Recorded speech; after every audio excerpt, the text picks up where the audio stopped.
আসসালামু আলাইকুম। আজকে আপনাদের জন্য নিয়ে এসেছি একটি অসাধারণ রেসিপি। মাটি, আলু আর কর্নফ্লাওয়ার থাকে তাইলেই বানিয়ে ফেলতে পারবেন এটি। তো চলুন শুরু করা যাক।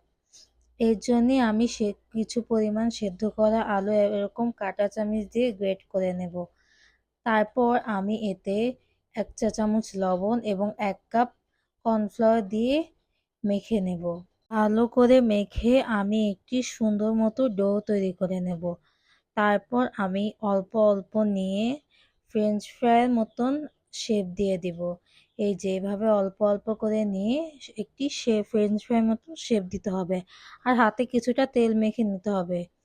তারপর আমি একে একে ফ্রেঞ্চ ফ্রাই শেপগুলো তৈরি করে নিয়েছি। এখন আমি এগুলোকে ডুবন্ত তেলে ভাজা শুরু করব।